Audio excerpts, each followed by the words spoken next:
And puff. It'll make me cough. What's going on? Well, not much. What's going on with you? Just choking out. A little bit. Back for round 2. Yes. Hell yeah, this is gonna be fun. Yeah, it is. The first one was awesome. It was. It was like a major hit. Yeah, it was a bit Did you see the nerve-wracking. YouTube hits? There was like so No, many. I didn't actually, but it was It's like very... my most popular podcast by miles. Oh, no way. Yeah. Oh, well, you know, that's Yeah, awesome. words, is that? I was very Yeah. self-indulgent when it first came out, though. I definitely watched a whole hour of us talking just to watch myself have a conversation I already had, so that's It's fun. It's like exciting. There's Well, something kind of cool about looking back over what you have recently done. I've found it it was really exciting. interesting for myself looking back on these. Like some of them I look back on and I'm like, oh, why did I Yeah. say that? You know? Or like, Yeah. oh god, I look like an idiot. But You know, shit happens. yes, the way this room for rolls. improvement. It's Yeah. all good. It's all good. Especially from the very first one. Not criticising myself Totally, too yeah. hard, So but- you were number 1 and now Uh-huh. you're also going to be number, I think this will be like number 10. Oh, really? I think so. Oh, because yeah, Because okay. I've got heaps of others to put up before this one.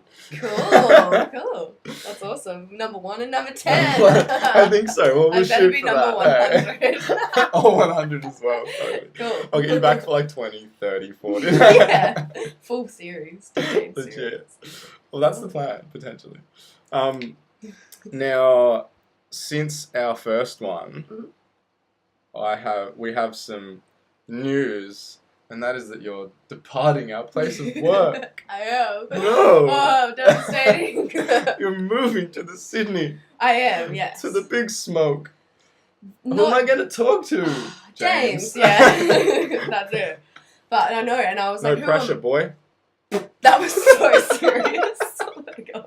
That was creepy. That better be like your thumbnail for this. I'll make a special thumbnail. Yeah. That's what I'm worried about too. I'm like, who am I going to talk to? I'm going to have to start like a new True. job, and it's exciting. You're going to be that like needy girl that's just always talking to her boyfriend. He's, I got no friends. Nah, I'm kidding. that'd be annoying. It's I'm like, kidding. yeah.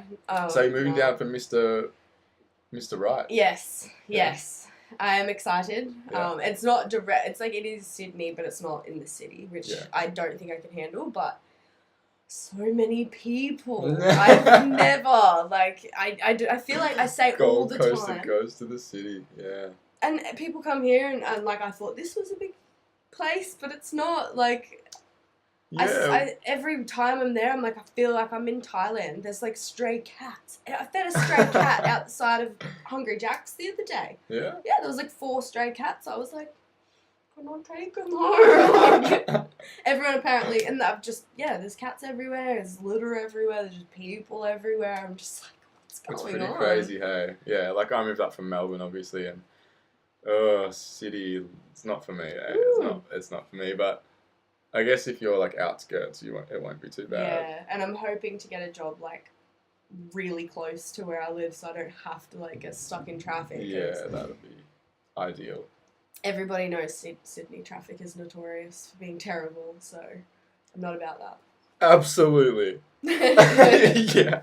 And it's also notorious for like you're driving along minding your own business and then all of a sudden the lane you're in decides that it's going to be a left turning lane or a right turning lane or like you're going over the bridge that's paid or like something like that and you're just like, oh, I'm fucked. Mm-hmm. Mm. Yeah. It's great. Yeah. I love it. So good. I can't wait to get lost in the big city. It'll be But- an experience. Yeah. And You'll it's be able to practice free will. exactly. Spoiler Oops. alert. Yeah, exactly. Oh shit, I put that screen over I'm excited about Hey. that. I am. there. Yeah, Because it's going to be good. at the moment, because nothing's super structured, I'm like sort of just manifesting what's going to happen. And shout out to Shannon, my best friend that just moved to England a couple of months ago for a couple of years, because I was having just a bit overwhelmed. Pressure moment. Yeah, it was definitely a pressure moment. I don't even know if I'm like fully recovered from it yet, but Are we ever? we'll know later. Yeah. But she brought me back to like this moment and made me realize how much I've actually manifested so far. Yeah. yeah. Word. Mm. Yeah, even since I've known you. Like, things have changed drastically. Yeah, that's a pretty good cool, right? point. See, It's just pretty even right now, it's like cool.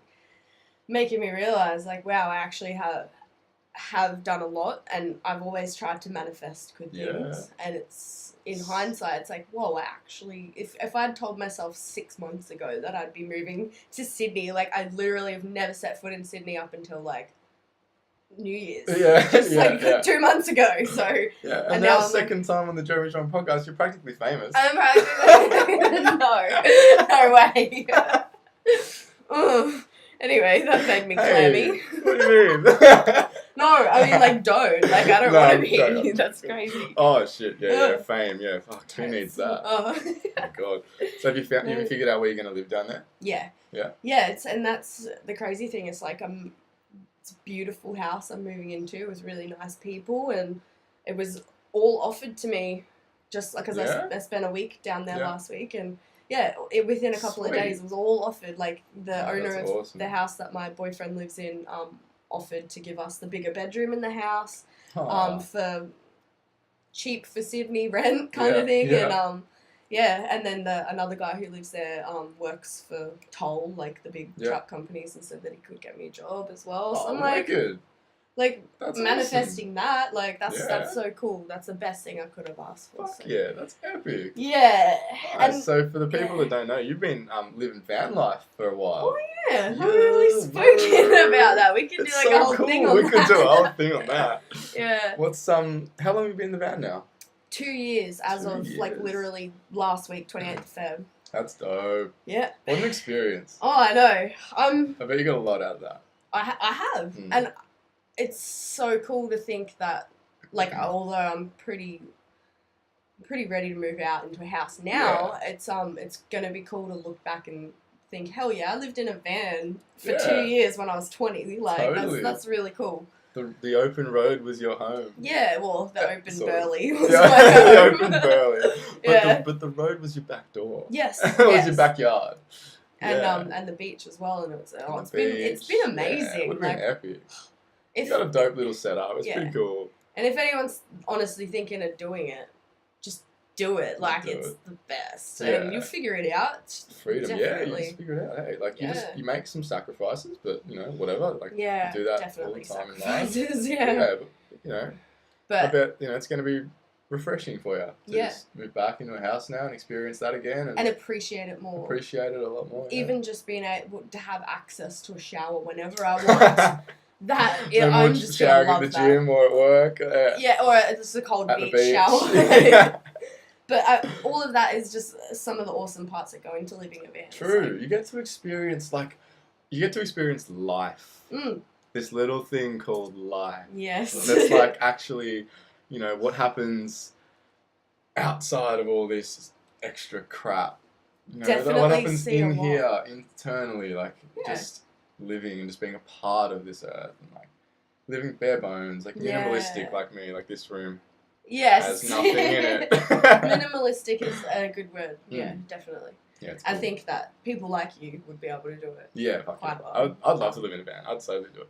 The only thing is I need my room as a podcast studio. Yeah, exactly. You couldn't do it in a van. It'd be like noise everywhere. It'd be crazy. That's annoying. If you're a light sleeper, you couldn't. You couldn't. No way. Yeah, see, I sleep like a log that has I sleep like a log in a sensory deprivation tank. So you're like dead. Like I die and then I come back to life in the morning. That sounds amazing. Yeah, it's pretty cool. Like you can come in here and like bang drums in the night. I won't wake up. Shit, that's kind of dangerous, almost. Yeah, maybe it's like the house is falling down and I'm just like. Jeez. Full Donnie Darko situation. Totally. Oh my god, okay, we're getting distracted. Yeah, we are. We're getting like way carried away. So the main reason you're back is we are going to do a follow-up kind of on our first episode. Because I wasn't actually finished the book, so we talked about a topic we weren't fully aware of. We started to talk about Sex at Dawn and you'd read like listened to like an hour of it. Out of 11 hours. Out of 11. And then we managed to somehow like successfully steer it away from that a bit and just do our own thing, which was cool. But now I've listened to it as well. Amazing. Yes. You I've been listened waiting. to it. I had hoped to review it all again and sort of get more of this into my head, but we're going to tackle a few topics from it today, and then hopefully follow up with some more and just sort of do a little like podcast series on sex at dawn and like all these different topics that they cover in the book that we find so fascinating. There is so much. There's 11 hours, which could probably be about 11,000 hours of podcasting if you really wanted to go into it. Because of all the there's so much information. Like it took me probably a good 2 weeks to like really listen to it and process it all and like over work time and stuff. Like I mean, and I listened to it all, and I cannot say that I processed it all. You know, like I listened to it all, and I took bits, and that's why I'm gonna have to listen to it again and take more bits and listen again. So because there's so much there. But I think one thing, just before we dive into this sort of pillar for the podcast, that I loved about it, that I took away from it so strongly, was that I've never felt like I have a better understanding of who I am as a man and who you are, or women are as women. Like 100%. Our nature. You know, the gravity of that word, like our nature. Yeah. Like who we are, what we are, our instincts. You know, what is programmed into us genetically, and you know. On it, like that, all that junk DNA. It's like totally. There's apparently scientists say that like so much of our DNA is considered junk DNA. I feel like a lot of that would be. Sorry, I'm getting a little bit off topic here because we haven't actually spoken about it, but I feel like, you know, that connection to nature and stuff, I feel like a lot of that would then be a part of who we are, and understanding this kind of thing, I agree with you. Like, it helps to understand. It so does, and it helps to take the pressure off yourself. Yes. Learn why you did what you did or felt what you felt. Learn how to forgive yourself, you know, and move forward empowered and from a position of, now I understand why I am the way I am, why I think the things I think, why I do what I do. And how much power I actually have. Yeah. And also know how to pick your fights with yourself. And with your partner, or like a woman, because you sort of know where she's coming from, what her nature is. 100%. And vice versa. That actually brings up, like, I feel like all of these things and us reading these happen at, like, I feel like you pick up a book, at the right time, and this one was so perfect because we're going into a new relationship, and it's like that classic men-women clash, but now it's, I can understand so much better and therefore react more appropriately, I suppose, and with so much more understanding. Totally. Has changed my life completely. Yeah, totally. It's like this whole thing of like men are from Mars, women are from Venus. Like women are like men are fucked, men are like women are fucked. You know, like for a while there, I went through my life with the thought of like, oh man, men and women shouldn't be partners. It's a fucking joke. Like we're just worlds apart. Yeah. And it's like you learn that, like, we're different, but that doesn't mean we're worlds apart. You know, on so many levels, we're the same. You know, we're the same. We just have these natural urges that we just, or instincts and our nature that we just need to understand. Yeah, and we both have that feminine and masculine side, and some women are more masculine than feminine, and it's harder for them to access their feminine side, and for whatever reason. Yeah, like, I've always been aware that I'm very in touch with my feminine side. I know that as a man, I'm very emotional. Gentle by now, I'm not violent at all by nature.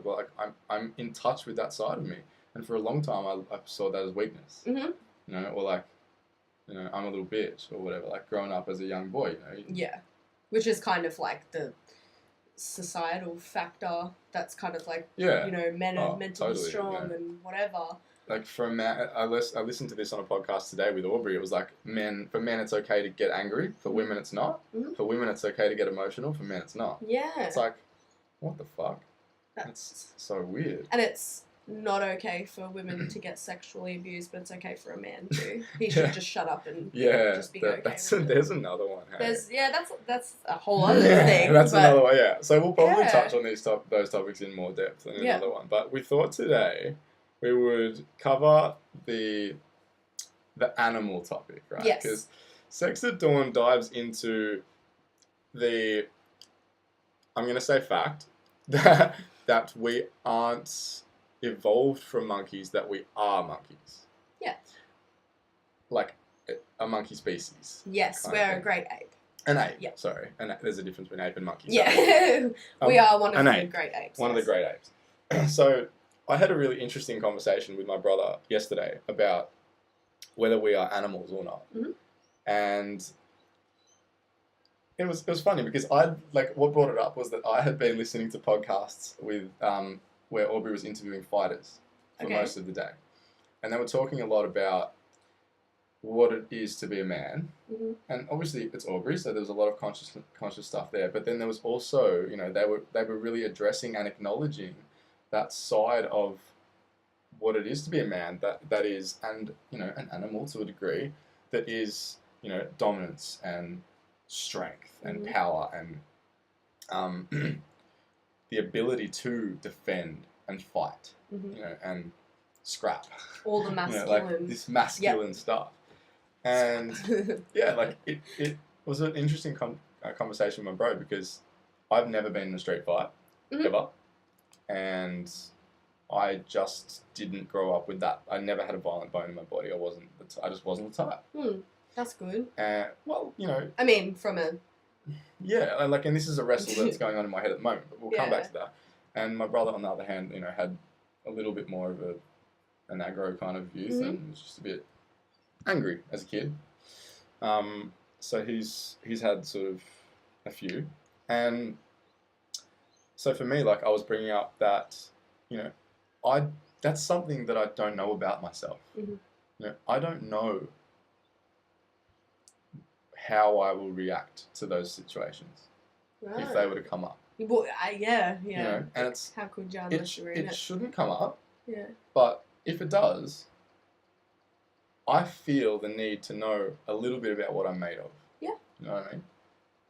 Whereas, he was coming from the point of view of yeah, but we've evolved past that. Where our consciousness has reached a level now where we have,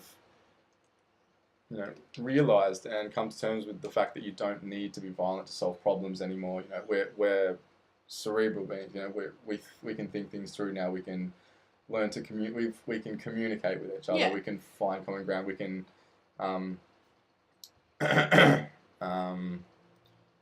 what's the word? Communicate. Oh my god, I've had a complete mind blank on this word. Anyway, it doesn't matter. And so, his sort of thought process was that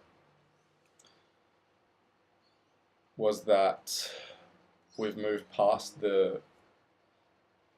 past being an animal.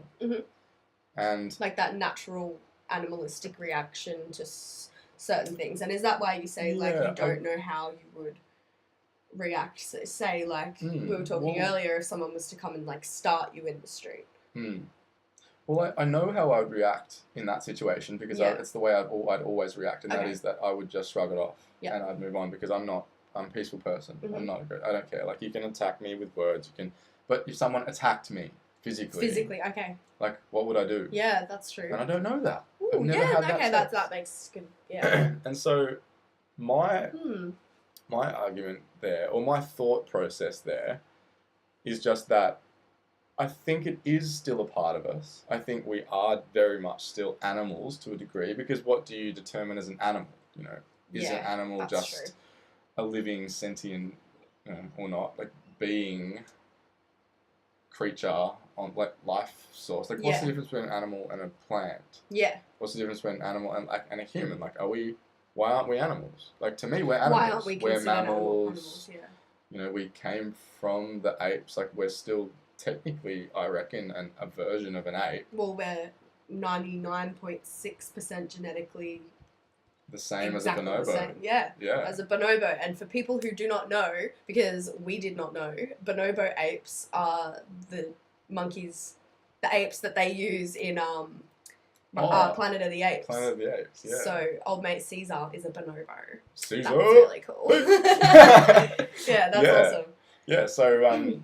So we're more... Also, bonobos are just, as we were saying before, they're not spoken about. Yeah. No one talks about bonobos. And how come we don't know that we are so genetically the same as this species of ape Mm. more so than any other species Yeah, compared more to so than anything any else. other comparison of like similar species. Like more than I think it was like African and Indian elephants or like white and black rhinos or something like that. Like more than all these, pairs throughout nature, we are the closest pairing, humans and bonobo apes. And we only split off from them about 7 million years ago. So it's like somewhere between 5 to 7 million years ago. Yeah. So, I suppose scientifically, would that not make us animals? Like apes, for one, at least. I believe so. Like we came from them. Mm. So what? Like I guess so. My brother's argument here was that like it's our mental capability that has evolved us past the past the rank of animal or whatever. Like we've mastered our environment. Mm-hmm.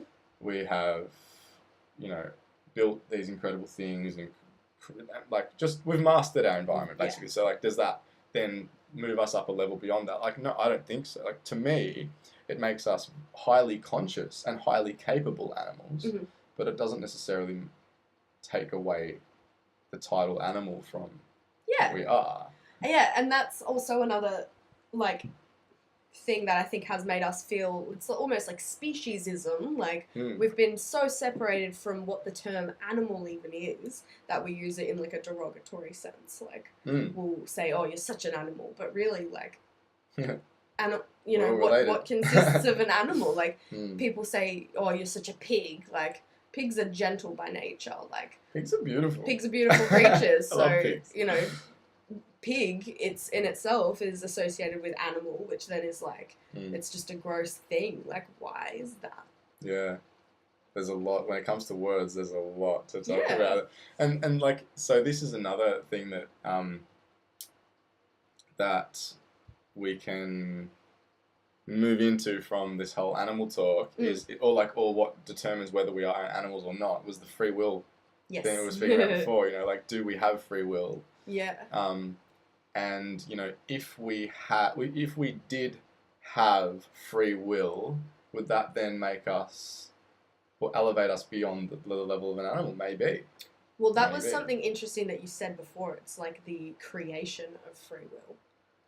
Like perhaps that animals are limited to their genetic. Yeah, exactly. Like perhaps that's what it is, and for whatever reason, we evolved to have this intelligence.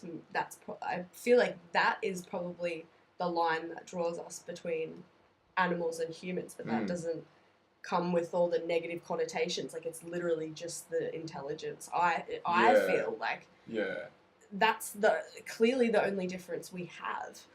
Yeah, I believe, and tell me what you think, because I'm curious.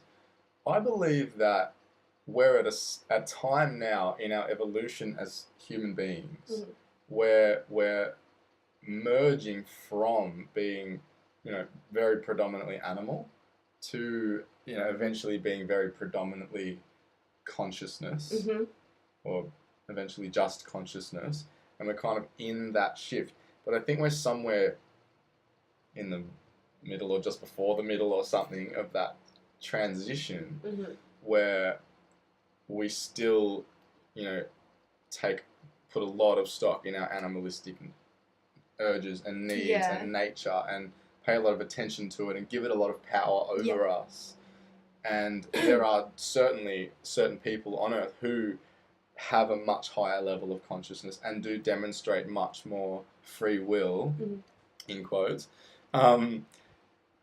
However, I don't think we're there yet. And I think as a whole, we're definitely still sort of on that shift. Animalistic kind of level, but heading the right way. For sure, and I think it's a beautiful time to be alive. I don't think, at any point in human history, I don't think a collective of this many people has never been this many people on the planet. Totally. But as a percentage, I don't think there's been this many like conscious, beautiful vibes that are going out into 100%. the planet, and I think that's an amazing thing, which is then operating as a paradigm shift almost. Yeah. But you're so right. Like it's pretty cool. Yeah, it's awesome to witness when you like can see past all the clouds Yeah. of shit. Like the stigma around like spirituality and stuff is like is falling away. Yeah, It's yeah, really exactly. cool. It's like, Yeah. oh my god, people are actually finally waking up to what that means. Hashtag woke. Hashtag woke. I love it. It's beautiful to see. Yeah. But I think also a lot of the fact that we're still on the animalistic side is, just by our nature. And it's the fact that we're still on a timeline of just Earth existing, us and monkeys. Us separating from the bonobos is literally like yesterday. On the overall huge like timeline. timeline. Yeah, totally. It's like the other day. Yeah, the other day, exactly. Like last week, I was a monkey. So, I think that is still so much in our like makeup, like our DNA. So totally. the more, I think the more collective consciousness is evolving. We're like literally shaping our biology as this creature. And perhaps, like, it will then, over time, will evolve to then shift out of that natural, like, oh, someone starts me, I'm going to hit you first before you hit me, like, fight or fly. That reactionary kind of animal urge. It'll kind of, like, weed out the ape DNA strands from it. That would be, like, that would be really interesting. Who knows, in, like, 2,000 years, perhaps, like, the natural... That's like tomorrow. Yeah, exactly, right? Like, hit me up. Isn't it fair? Yo, in 2,000 years, when you're watching this, like, hit us up. Hey, we'll still be alive. Whoa. Shit. Oh my god, is this going to be around in 2,000 years? Too much. Imagine. Hold on. So, I just wanted to let's just quickly touch on free will because we sort of dived into that, but then neither of us sort of explained what we perceive as to be free will. Like, what is free will? Like, true. You know, if you ask, I would imagine 9 people out of 10 would say, if you said, do we have free will? They'd be like, yeah, of course. But I make choices all the time. I make choices, yeah, all the time. But I think there's more to free will than just making a choice. Yeah. I mean, no, so I think at its core, that's what it stems to. Yeah. But I think, you know, there's more to free will than just making your everyday ladder choices. Like, there's, like, choice is all choice. It's like, when there's an option, which is all the time, being able to make that conscious choice between A or B. Or C or D or E or, you know, whatever. Like, you know. That is something that I struggled with. Like, somebody...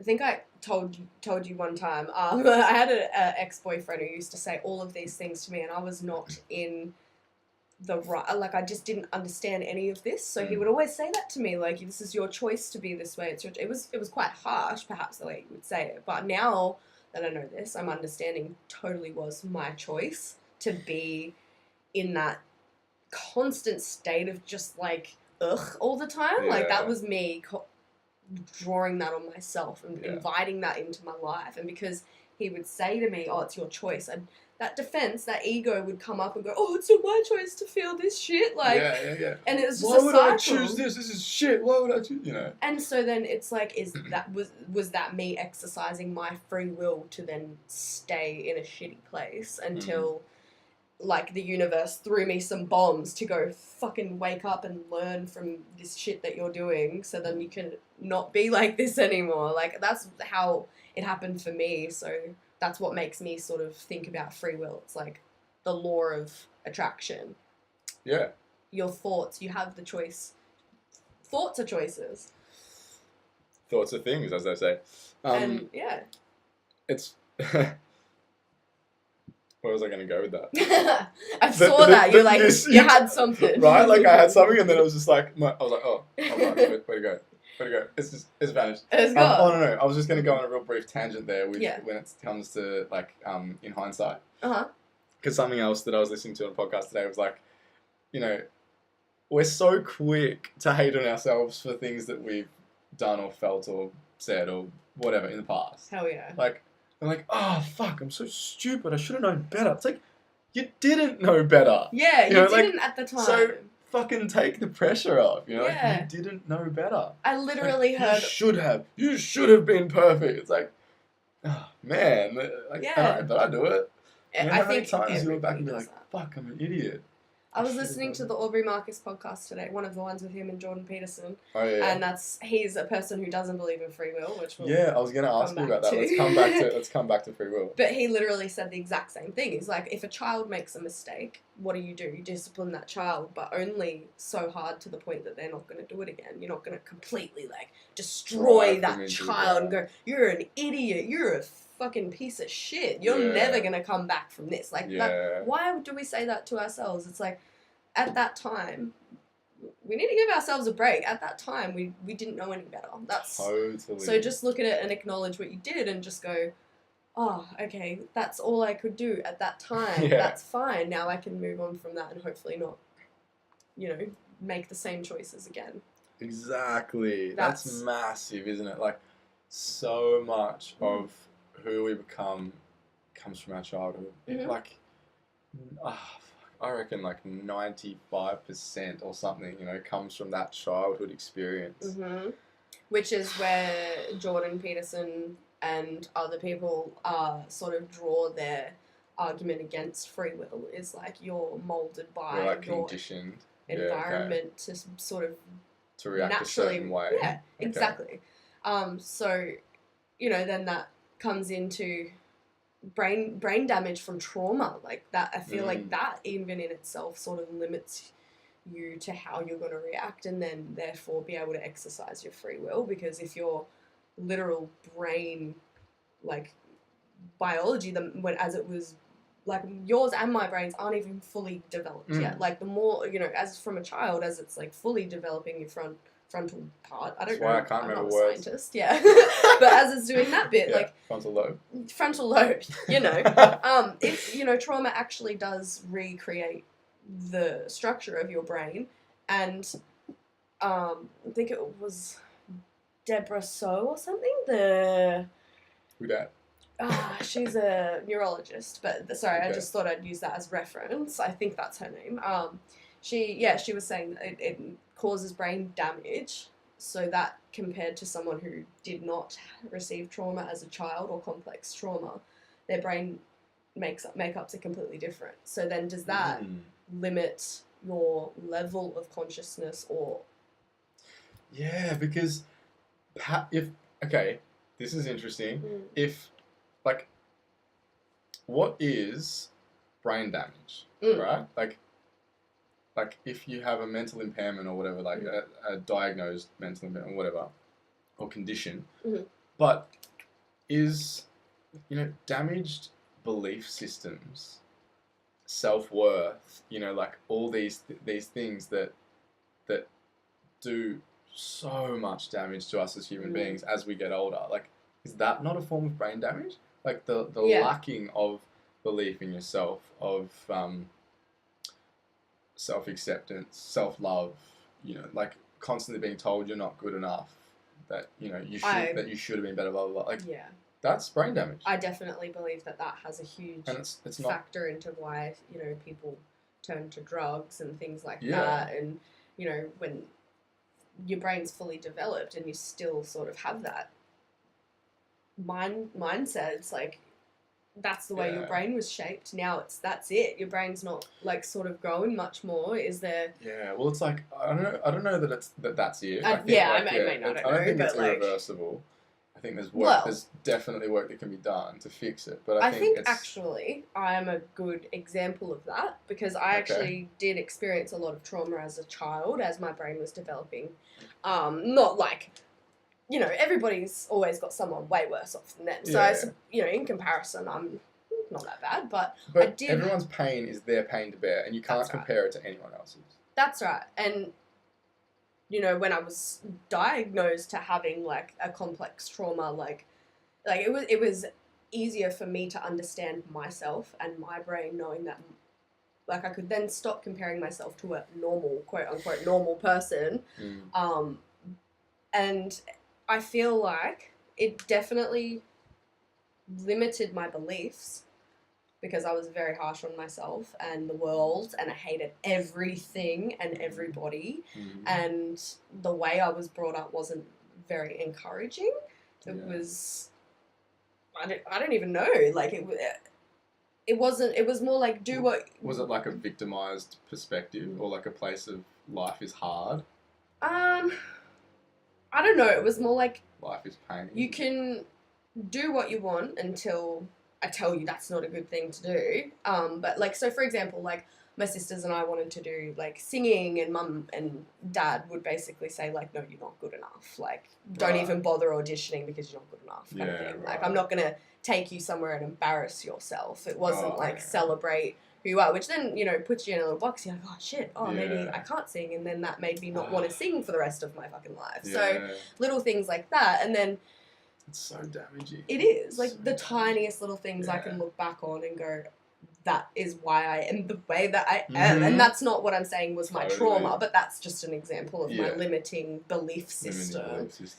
And then a constant series of unfortunate events.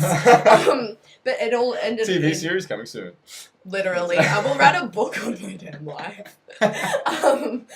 But you know, it eventually ended up getting me to the lowest possible. Yeah, so my $3,500 computer just froze again. Anyway. Cool. Anyway. You were saying? There was a point to that story that I was saying. I feel like I could either choose to continue to be in like I was just so sick of being so sick of everything.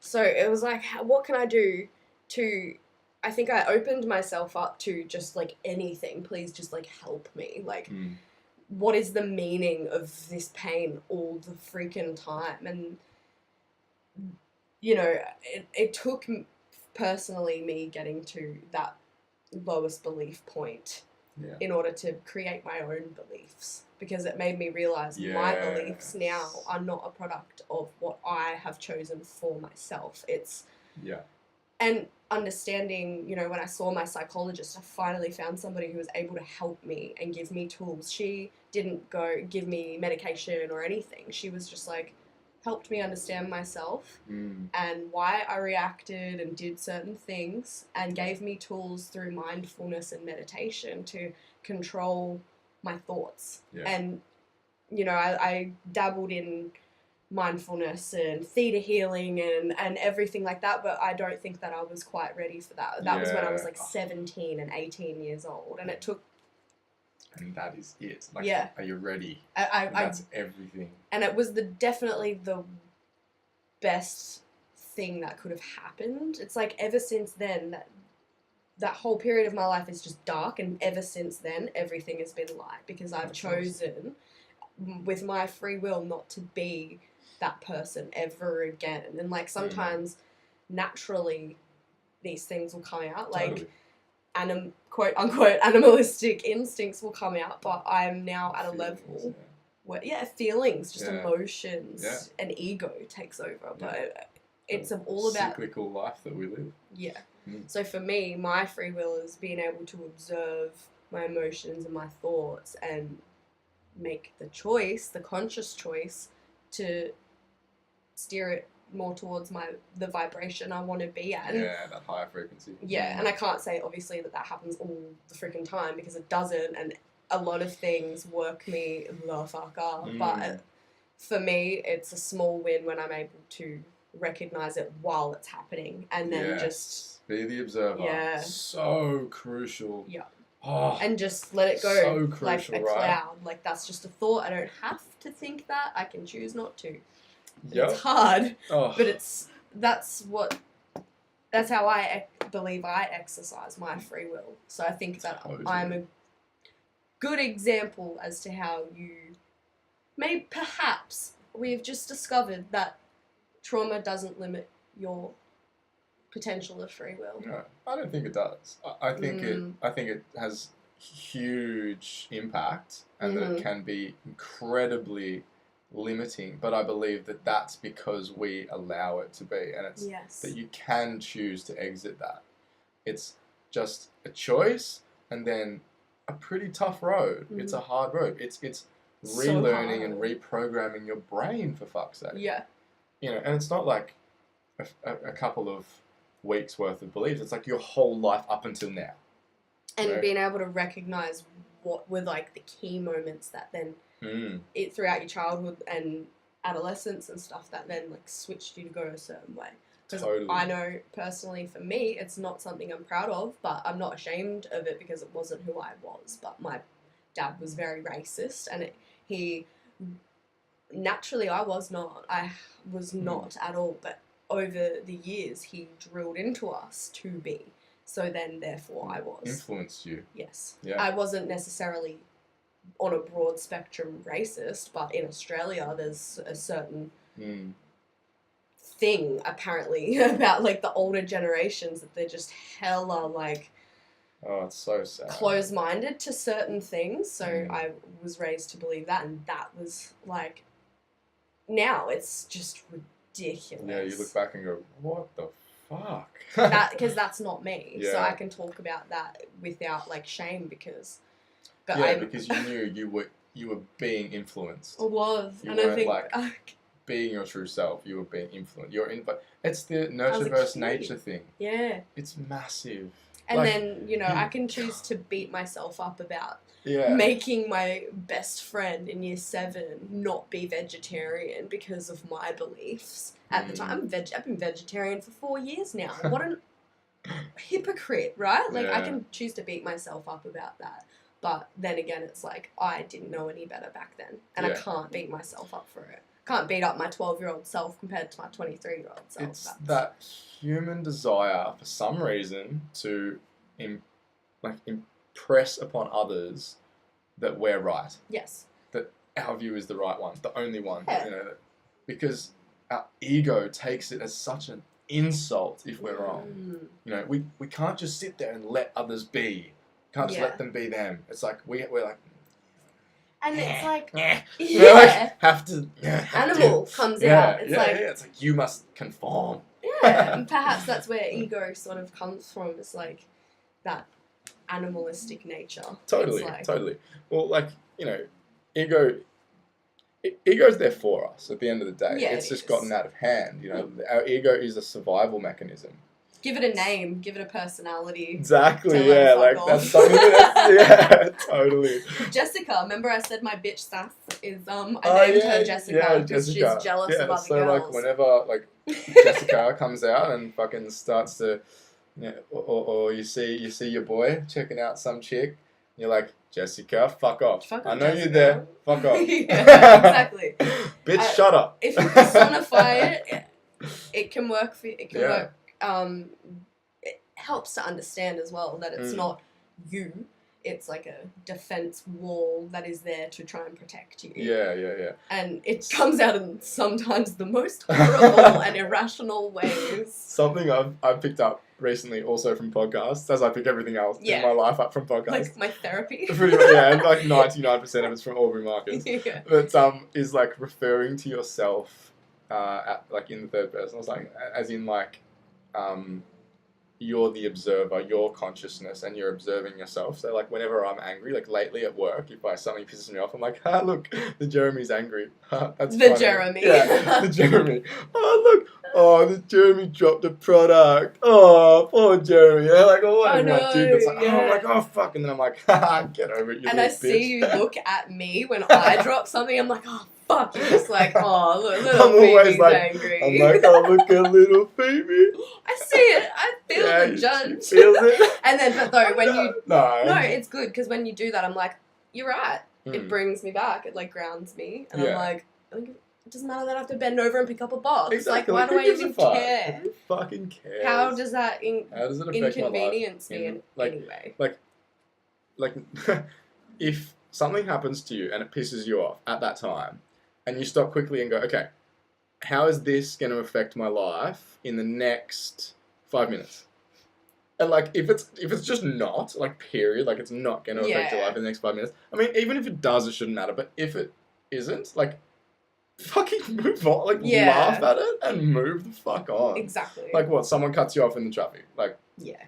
Oh, someone cut the Jeremy off. Yeah. Oh. I try to just go, oh, that's alright, I'll just let you in. That's like, okay. Get the fuck over it. Traffic's like, a huge one, like stuff that so happens. you're in going to traffic. be 12 feet late to work. Yeah. Or however Exactly. long a car is, 16 feet or something like. Yeah. Oh, I'm sorry. Example, you'll notice people who swerve in and out of traffic, you usually end up at the same lights as Yeah, them, you just do, like all 3 the time. seconds They're later. like, "Man," like hooting Yeah. around, because I used to be that guy. Yeah. And you're like, "Man," and then you get to the lights and you're like, oh, that shitty little old freaking Hyundai's sitting next to me now. Don't and make then you eye gotta like bury your contact. head down because you're like, oh, I made a fool of myself overtaking you and now you're next to me again. Yeah, 5 minutes later. exactly. And yeah, it's you attract that kind of thing too. If you get in your car and you choose to, because you're inside something, they can't hear you be negative towards it. If you still choose to call them a C or effing this and that, it's like that's just unnecessary. And the more you do that, perhaps like, it who will are you create- talking to, mate? Exactly. You know, like, who are you talking to? Like, you're just they can't making hear. yourself, it's disturbing your vibe, and then you're just putting like bad vibrations into your direct environment. You're in your car, in your little like, bubble, your bubble. And I was thinking that Fumes. earlier. I saw a woman like stressing out in her car, and I was just like, I almost judged her like for missing a set of lights and stuff, but I was just like, whoa, like I can feel your neg vibes from all the way over there, and I think that's why she then caused herself to not pay attention and miss the lights and stuff, and then all the people behind her were like, oh, why, oh god, beeping, and I'm just angry. Get Straight over away. it. Like, straight away. What's another 30 seconds of a revolution of lights? I like, know, or a minute or 2 minutes, like whatever, like whatever. Exactly. Use this moment to practice being the observer. Yes. Yes. And you spend so much time in your car, specifically, now that we're on the topic. It's like, are you going to spend that time being negative? Like, how many...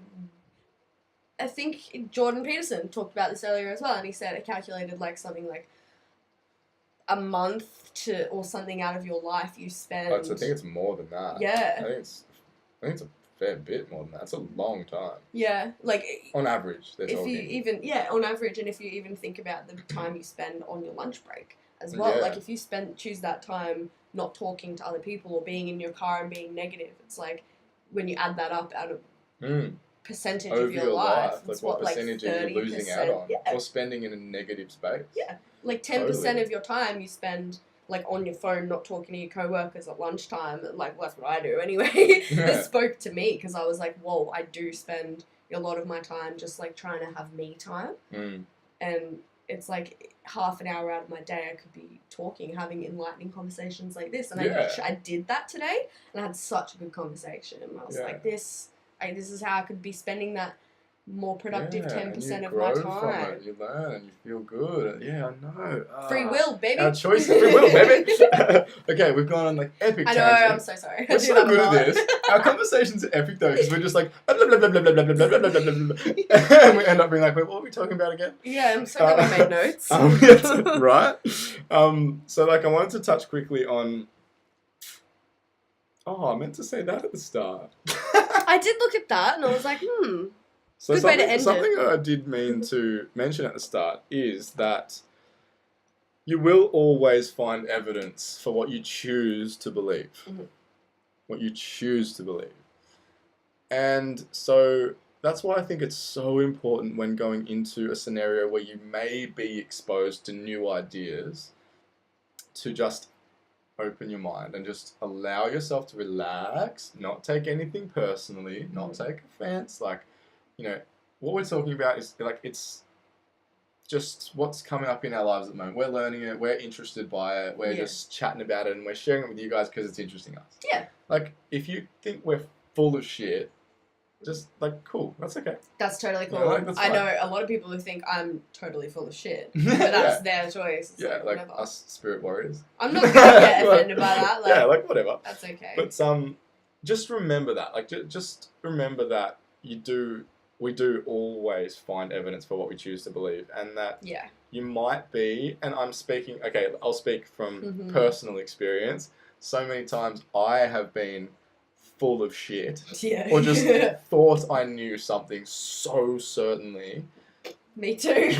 Right? Like, just been like, I fucking know the don't fuck off. You know, you don't know shit. And the moment you realise you're wrong, you're like, I learn that I'm wrong, and I'm like, or I learn that I'm not necessarily right. You know, because who knows? Like maybe I learnt that I'm wrong, and then down the track I learned that then opinion was wrong, or what, like Yeah. whatever. Yeah. Right and what the fuck's right What's and wrong right and anyway? wrong? But, Yeah, exactly. But just be open, be fluid, because things change, you change, science changes. Like, how many times in our life has science let us down? Science is fucking horse shit. Sorry, but like, it's good. It has its place, but like, they'll prove something, and then 10 years later they come out and they're like, oh, by the way, that was all a crock of crap. Yes. This is actually the case. Which they have proven in Sex at Dawn. Oh, with so Darwin many things. With Darwin. And Hobbes and etc. Exactly. And like recently with the whole sugar thing and fat being bad for you. Like that was a belief for so long. And that you should avoid carbs. It still is shit, like how many people eat fucking skim milk products and stuff like constantly. Skim milk. Sure, just drink the lactose. Yeah. And sugar.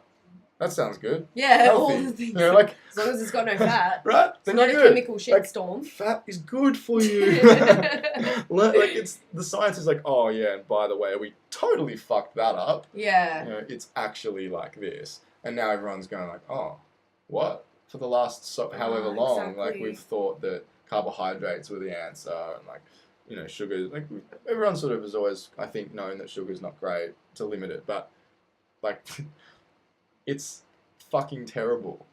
Sugar is so bad. It is so bad for you. Damn. And I'm not talking about like fruit and naturally occurring sugar like that in its environment. That's okay. Like again, like you don't want to be gorging on it. Yeah. But like that stuff, as it occurs in nature, that's the key here. Like as things occur in nature, is generally your safe bet. Yeah, that's okay. Now we're getting into like health stuff and science. What the hell? I was just saying that.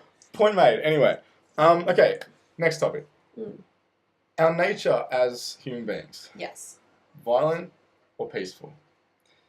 You go. I don't know. I'm gonna pour you some water. You go. Thanks. He's provided with some nice lemon water, which is lovely. So I don't know.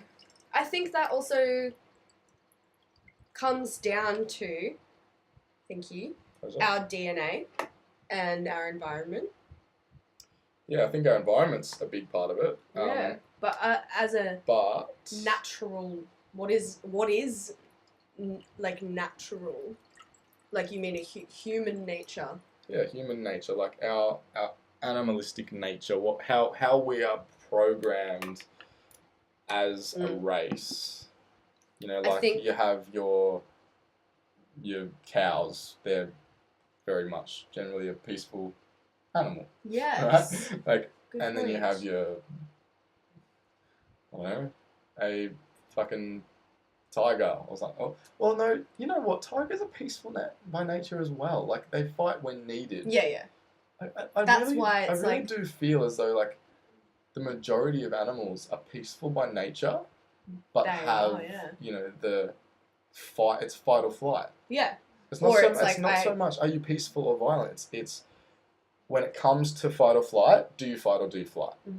So there's like your herbivores and your animals, not all herbivores, but some animals that are more so your peaceful, your flight kind of animals. Yeah. And then there's animals that are threatened that they'll fight.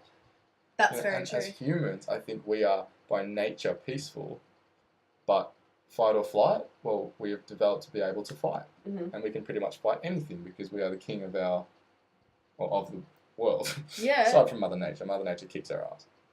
And that, I think, is also in our DNA as well, because of all of the different things that have happened throughout history. I think that stays in your DNA. So, you've got that natural instinct of when you're starving, for example, to perhaps then be violent in order to get your food. Mm-hmm. Or, as you were saying earlier, like, if you're threatened, you're then, like, fight or flight, life or death. Like, you could then...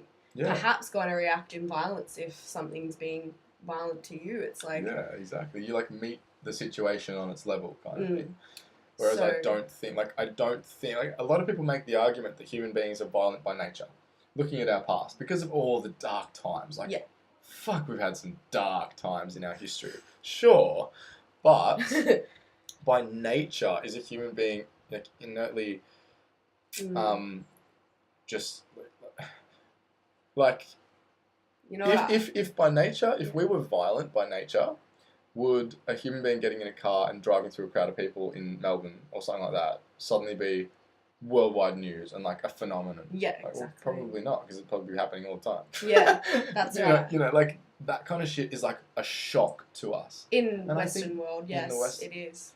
Well, I think in general, that when did... Well, yeah, like, in general, naturally, you know, yeah. like, Sorry, I'm thinking more of like Western, Eastern, like different, like certain political circumstances. That's another thing. Remove so politics.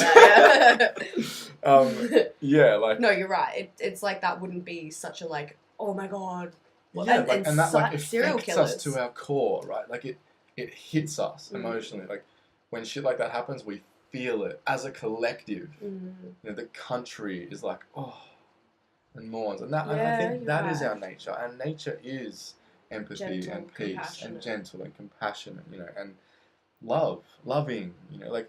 If we look back to tribal times, I know they talk about this in Sex at Dawn. I can't really remember, I'm going to be honest, what they say, but they're definitely very much on the peaceful bandwagon. Yeah. And they talk about, like, in tribal times, it wasn't, like, way back when, violence wasn't really around, I don't believe. I think it was after you know, agriculture and things like that, when all of a sudden we had possessions.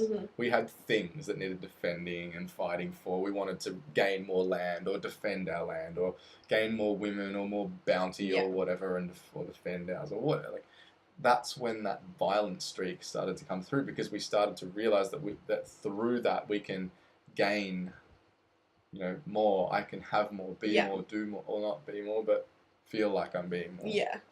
But that, I feel like, to get to that point, has to be influenced. I definitely don't think that that's naturally how humans are. And that's what made me smile just before when you said that's what they mentioned in Sex at Dawn, because the way that they explain the different, like, they have all of the different tribes. They have the names for them. I'm not going to remember them because they're like... They're crazy names. Tribe. Exactly. Like, I'm not going to remember that, but the way that they, you know, explain the way that they have lived naturally and their beliefs and stuff, it's just so beautiful. So beautiful. Yeah, I love it, and it makes me smile, and it also reminds me of the nature of children. You see, it takes, like, as I said, I was not naturally a racist. It took the influence of certain people to then influence me to think that way, but naturally, no way did I see a difference between me and anybody else, and I think that's how everybody is. Word. Naturally, for sure. Like, if you look at the comparison between us and bonobos, they are so chill. They don't do shit except for eat and love each other and fuck. That's what they do. That's like all they do, Yeah, and I honestly do think that is our human nature. And, you know, I just made me think of that cute thing that they always said in Sex at Dawn, where they're like, I have plenty fish, plenty fruits, and plenty birdies. Like, that's just so cute. Like, they're just content. What was the point with that? Oh, yeah, they visited some tribe, or I can't remember which one it was, but I think it was in Central America. I have no idea, I can't remember. Or something. And it might have even been near Mexico. I think it was in Brazil. Brazil? Something like that. And they took a couple, they considered them to be the most, like, what's the word? Shit. The most primitive kind of beings on Earth. Like, just really basic living, and just they thought of them as, like, disgusting ferals. Yeah, like they that did, kind of didn't shit. they? Yeah. So they took a couple of them back to England to teach them the ways of the sophisticated human being. And taught them all this shit, and then brought them back to their country and set them up with, like, some houses and gardens. And tried to indoctrinate Christianity upon the tribes. Yeah, and provide them with civilization. Like, you're civilized now. Yes. And then they came back later to check on them, and they found that they just completely ignored everything and gone back to their tribal ways. And they asked them sort of why, and that was his response, wasn't it? Yeah, he was like, I have plenty. What was it? Plenty fish, plenty fruits, and plenty birdies, or something. Yeah. If I have plenty fish, plenty fruits, and plenty birdies, why would I want anything else? Why would I want to go back to that life? It's like when I think it comes down to the ego and the greed of I'll only be like external happiness. I'll only be like happy once I have this. Like Yeah.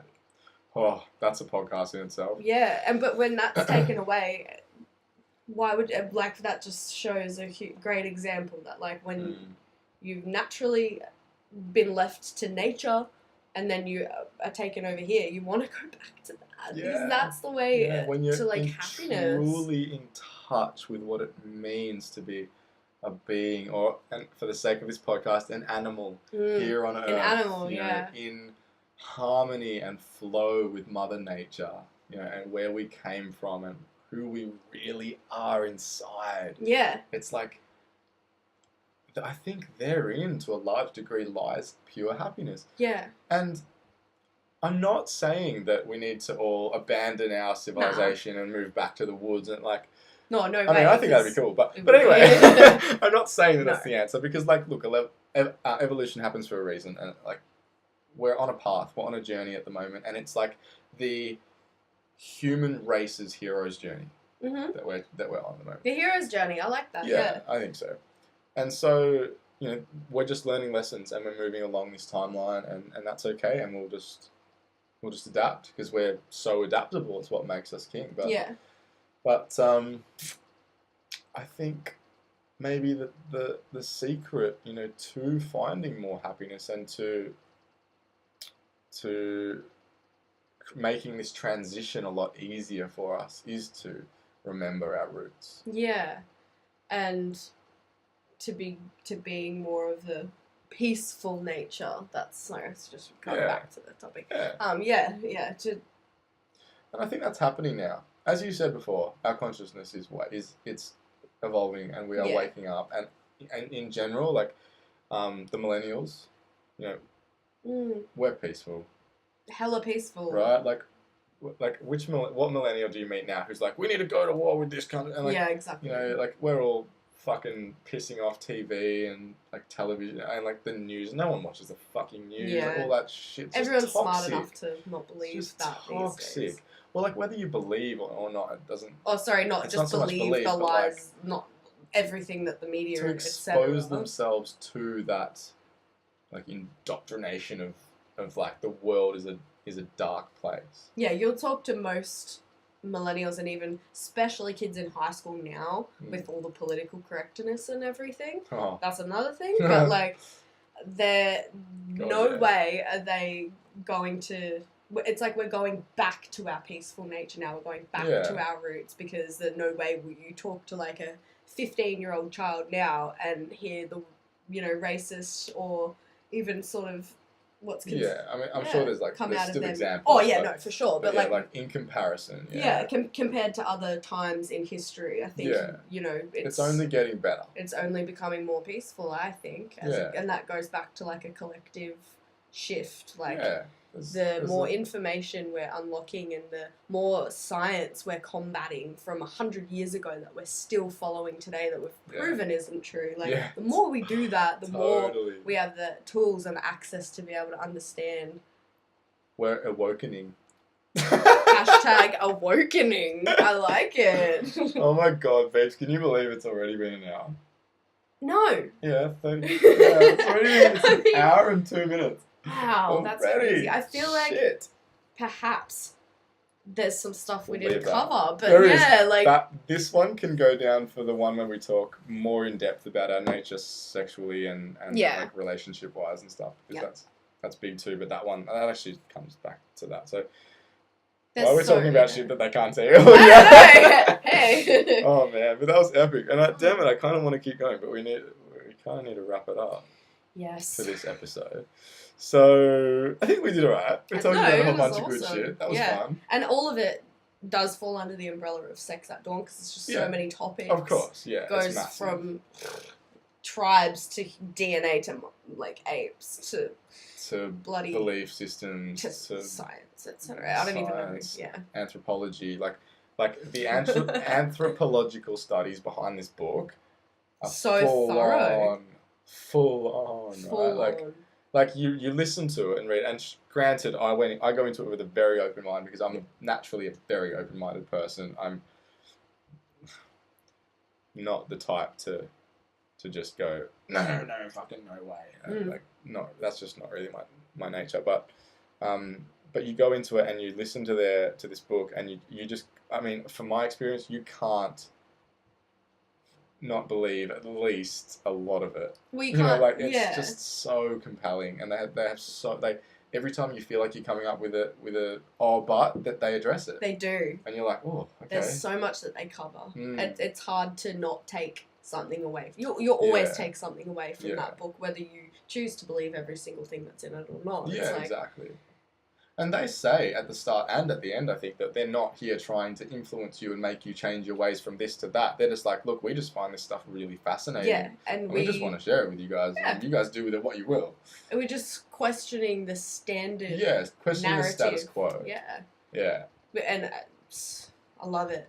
Which we love. Like, we're like, question away, motherfucker. Yeah, and I also just wanted to say, because now I've always loved monkeys, and I went to Taronga Zoo last week, and I saw chimps. The chimps, they have a huge chimp thing there, and I was just like, cousin, what up? Like, I watched them for ages, and it was beautiful. And then went and saw they had a pair of gibbons, which are the only monogamous apes. Yeah. And they were doing their thing, just like cuddling together, picking each other. I was like, this is adorable. That's pretty so cool. Yeah, like, even if you just take away the facts about monkeys, like, you take something away, and it's cool. Totally. It's awesome. The monkeys and or great apes more so. When you go to the zoo, as much as that sort of sucks. Anyway, that's another topic. Yeah, for sure. And you look them in the eyes and you just watch them and just be with them for a bit. You kind of go, we're not so different, you and I. Yeah, 100%. You know, you're just like, I was meant to show you, I'll show you when this is finished, but actually, I walked to the back of the gorilla enclosure, because there was no gorillas out. They were, like, in the back, like, feeding and whatever, and there was a glass cage, right, and like, glass room, and behind it was a huge silverback gorilla. It was literally like me to the wall, like right next to you, away, and it sat down, like it looked at us and kind of turned around and sat down and was just staring at us. And he didn't like it that we were staring at him. I was like, you are so sick of this, aren't you? And he literally looked at us and just like walked away to a point where we couldn't see him. We could see him trying to look at us to see if we were still watching him. I was like, it's so sad. My brother, no, it was horrible. It's so hard to see, like, when you know how closely they are related to you. Yeah. And you know that, sure, they're not, their brains aren't as big as ours, whatever, but that they're look still he sentient gave me. beings. They're still aware. They're still shit. very fucking aware, and they know.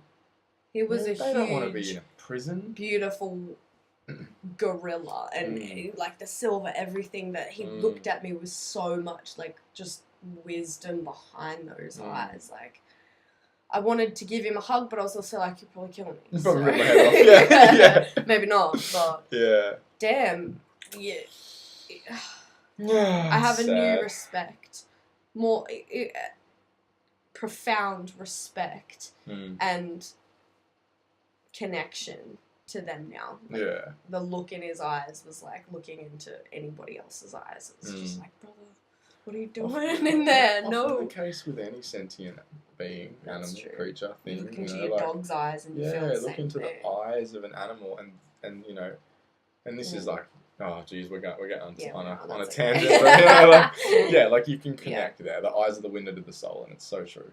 It's so true. What is animalistic? For those that for those that haven't done this before, go look yourself in the mirror, go right up close, stare at yourself in the eyes, and just stare for like a little while and watch. You'll wig out. It's unreal. Soul gaze, they call it. Soul gazing, they call it. It is. I did it the other day, and I was like, damn, my eyes are rad. And I was like sinking into the mirror, and they were like, the pupils are like dilating and restricting. And I was really fascinating. Like the eyes are amazing. I've done that thing where like your eyes are closed and you open and look at them real quick and watch them go from what's the pupils? like big to small. So I suppose I don't even know what my eyes really look like. I know what colour they are, but I don't know. It's pretty awesome. Bruh. You gotta do it. I'm gonna do that. And if you want to connect with someone, do it with somebody. It's Ew. a No, I'm kidding. it's a really profound way of connecting with another human being. Yeah. Because you feel like your guard is just gone down. You feel naked.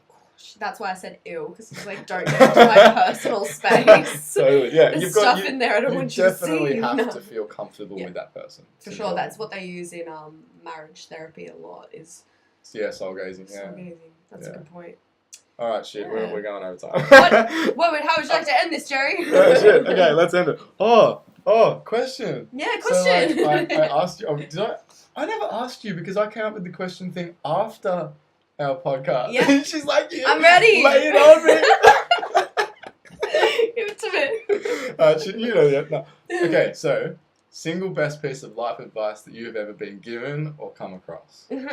And the first thing that comes to mind, which No I have hesitation. no, because I think I already told you this and I'm sticking to it because it's the first thing that popped into my head. And I've thought about it every time that I've heard you, like as I've listened to the other podcasts. I'm like, that's still the same thing. And whether I just think it was a good piece of advice that, and I've said this to other people and they're like, you didn't hear that, like you didn't know that already. I was like, oh, no, like I did not. Like, that's cool. So I worked in telemarketing and, I'm not very good at it and I couldn't push people to do stuff or talk to me. So, if I had to end a conversation, I'd just say, or with an older person especially, I would say, so do you have any life advice for me? I was 20 years old. I was like, do you have any life advice for a 20-year-old? I loved hearing what different people would say, but a lot of them were stupid, like, oh, don't get married, don't do this, blah, blah, blah. The one that stood out to me was this really lovely... Well, don't get married. That might not be stupid based on what we're going to talk about in the next part. Yeah, anyway, right. That's, different. Different. But, the negative, like, oh, women, this, blah. Yeah. But, this woman, I could hear the, like, genuine care in her voice when she said, don't go to sleep angry, ever. Don't ever, if you and your partner are fighting, if you and your mum are fighting, anything. If you're fighting with yourself. Don't go to bed angry ever. And I was like, whoa, I go to bed angry like a lot. Like, because I chose to, I suppose. And that's where that really opened. Or because you just weren't aware that was a problem. Yeah. I'd never heard that before. I'll just go to sleep and fucking sleep it off. Yeah, it's like everything will be better tomorrow. You wake up still angry. Yeah. Like, I'd never heard that before. Yeah. Perhaps my mum had never heard that. That's why she never told me or, but so, that was a huge thing for me. So I've never forgotten that. Yeah, that's powerful. It is. And you know what else is really cool? Is you just gave people 2 answers to my question in one. Did I? Do you know why? Why? Because you said that you used to ask people for their advice. That's massive. Wow. Like, that's true. Massive. You would ask your elders, you would respect them by asking them, the people you know to have more life experience than you, what advice they had for you. That is life advice in itself. Huh. That's true. Word. That's true. And I suppose the more you ask, the more answers you'll get. And the more... Don't ask, you don't receive. Yeah. Period. That's true. Word. Thanks, dude. Girls got the goods. Yeah, damn. That's cool. Good work. I haven't probably asked anybody for life advice since then. Yeah. Because I didn't have the opportunity. I had the opportunity every day to do that. But you did. Yeah, and at least it's stuck with me. And that is the probably the single thing that stands out the most. Is that don't go to bed angry. That's awesome. That's a good, different answer. It's pretty cool. It's pretty simple. But, I'm a simple gal. Don't. No, I'm not. I'm so not. I'm like You're so super complex, amazing human being. I'm so complicated. Shit. Alright. Instagram at Phebe Daniels _. Yep, that's it. Yeah. Anything else? Facebook, YouTube? Nah, None don't care. Website? Nah, I want to, but... One day?